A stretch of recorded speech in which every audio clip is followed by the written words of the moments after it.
Today we are using two of the most advanced AIs to debate the internet's most challenging questions. Stick around to the end when a third AI will judge who won. The question being debated today is dead internet theory a catastrophic threat to humanity? Our format for today is inspired by the Lincoln-Douglas debate style, with the red team affirming today's question and the blue team negating it. There will be two 3-minute opening rounds with a cross-examination after each side's speech. Then each debater will have a chance for a rebuttal, and we will give the affirmative a chance for one last word. Then a third AI judge will score each side's performance and tell us who won. Which side do you think will win? Let's find out! The resolution we're tackling today is resolved. Dead internet theory is a catastrophic threat to humanity. We, the affirmative, believe this isn't just theory. It's a gathering storm. Imagine, just for a second, trying to find a real connection online. You ask a question, hoping for some human advice, but all you get back are canned, robotic responses. You scroll through your social media feed and see an endless stream of perfect, yet completely hollow content churned out by bots. They're mimicking human life, but there's no soul behind it. You try to read the news, only to find articles written by machines. Articles that can generate any narrative, true or false, on a massive scale, and you can't even tell the difference. This isn't some far-off sci-fi dystopia. This is the path we are on. This is the dead internet. And we're here to argue that this isn't just a problem. It's a full-blown catastrophic threat to who we are. The real disaster here is the complete erosion of trust, the end of a shared reality. Society itself depends on us having some common ground, some basic ability to tell what's real from what's fake. A dead internet, flooded with AI content designed to fool you, makes that almost impossible. My opponent might try to tell you this is just some fringe theory, or that AI isn't that dominant yet, but that misses the point completely. The threat isn't about where we are right now, it's about the cliff we're running towards. The tech to flood the internet with convincing fakes is already here, and it's getting better every single day. The internet doesn't have to be 100% bots to be a catastrophe. It just needs to get to a point where finding a real person or a real fact is like finding a needle in a digital haystack. This isn't just about being confused. It leads to real, profound isolation. It shatters society. When you can't trust anyone or anything online, how can you connect? How can we solve problems together if we can't even agree on basic facts? AI can manipulate public opinion on a scale we've never seen before, creating fake consensus and feeding us personalized disinformation. This attacks the very foundation of our autonomy and our democracies. We're talking about losing our collective mind and our ability to be human with each other. That is a catastrophe. A question for the affirmative. You claim this threat is catastrophic because adaptation is impossible. But we've adapted to every major information shift in history. What is so fundamentally different this time that makes adaptation, and I quote, completely impossible, guaranteeing a total societal collapse? Because past shifts were about telling a human truth from a human lie. The dead internet threat poisons the well. It makes it impossible to even know if you're dealing with a human at all. You cannot adapt when the very concept of ground truth is being systematically destroyed by a flood of indistinguishable fakes. But what historical precedent or human limitation makes that adaptation uniquely impossible? Humans have always adapted. Why is this the one challenge that will break us? Historical adaptation was about finding a few bad apples in a barrel. What AI is doing is poisoning the entire orchard, instantly. It's a matter of scale and speed. The sheer volume of sophisticated fabrication dilutes reality itself to the point that a collective, functional response becomes impossible before the damage is done. It's a crisis of a kind we have never faced before.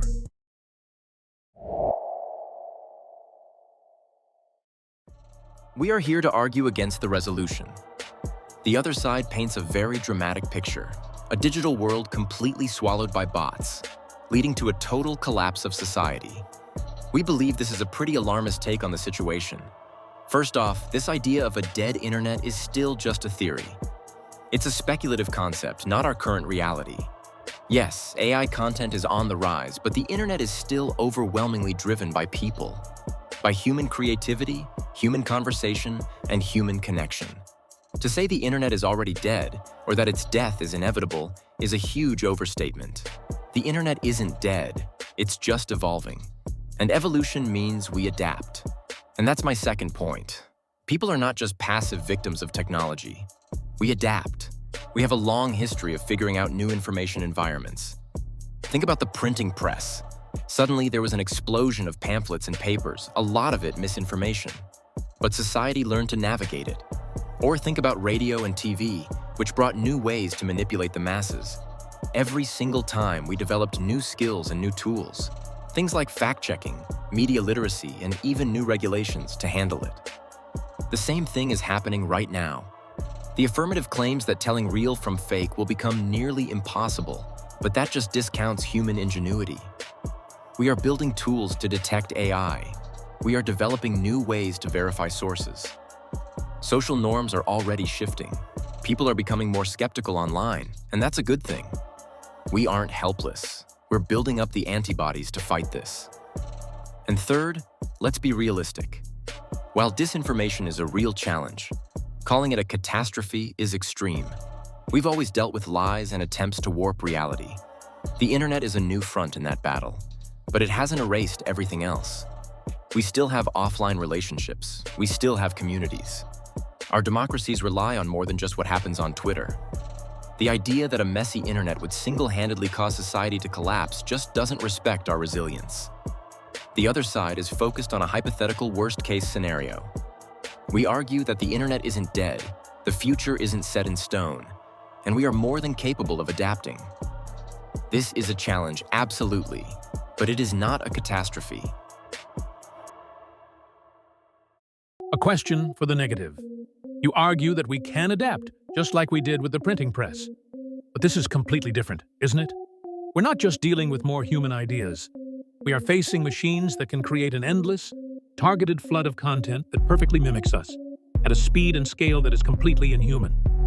So, my question is, with that unprecedented speed and scale, how can our old, slow methods of human adaptation possibly keep up? How do you prevent the complete corruption of our digital reality? I challenge the premise that our adaptation is slow. Think about spam emails and phishing scams.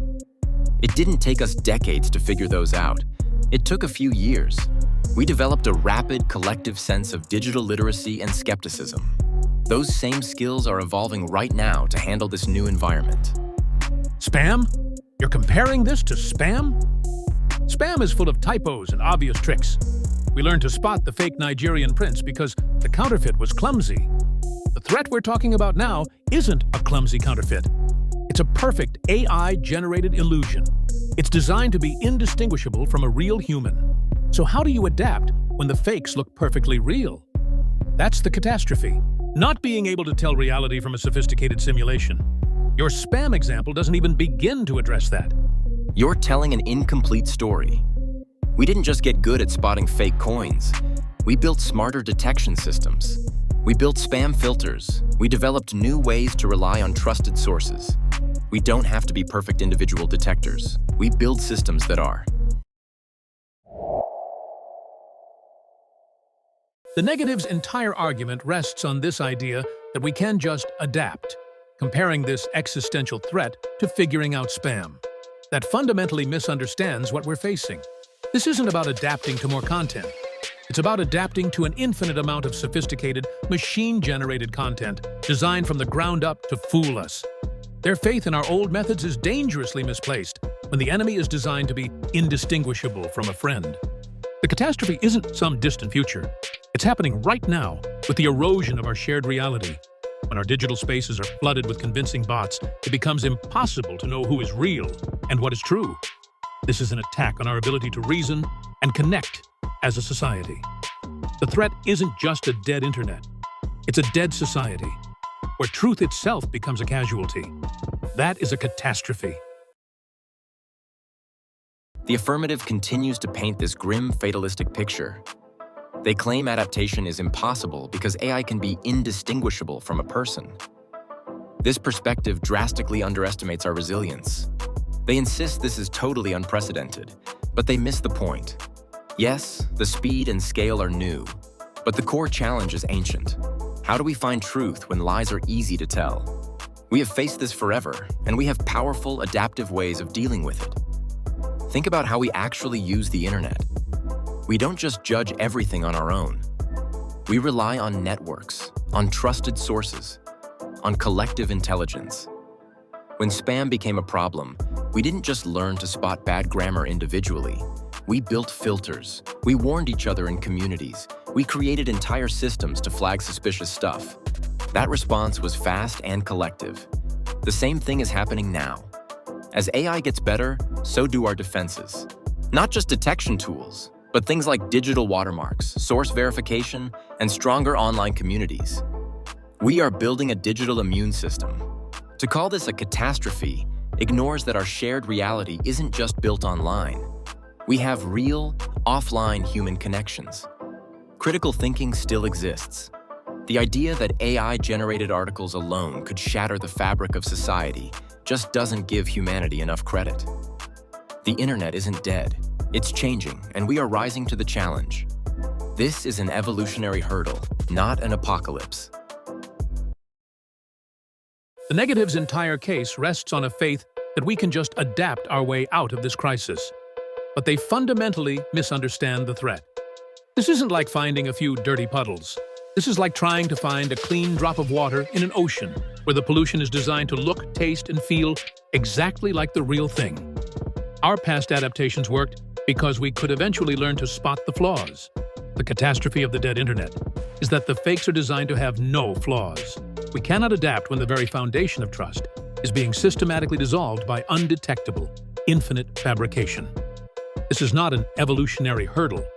It is the accelerating breakdown of our collective ability to know what is real in the most important information space mankind has ever created. That is, without a doubt, catastrophic for all of us.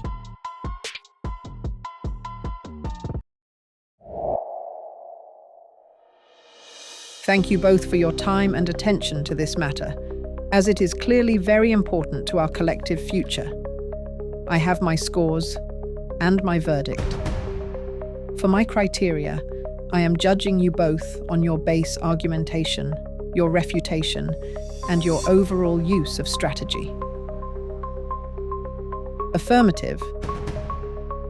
I gave you a 9 out of 10 on argumentation, a 9 out of 10 on refutation, and a 9 out of 10 on strategy. You argued persuasively that the threat of AI-driven content is fundamentally different from past information shifts due to its unprecedented scale, speed, and sophistication. Your refutation of the negative's spam analogy was particularly effective, highlighting that we are moving from spotting clumsy counterfeits to facing flawless simulations. Negative?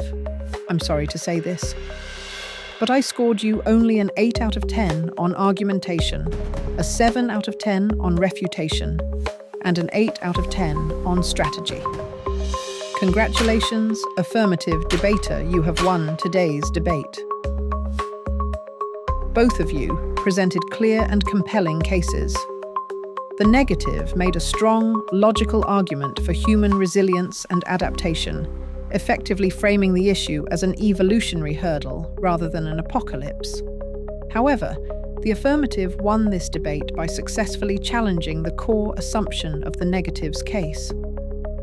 The negative was unable to adequately answer how human adaptation could possibly keep pace with a threat designed to be indistinguishable from reality, thus allowing the affirmative's central argument, the catastrophic erosion of shared truth, to carry the round.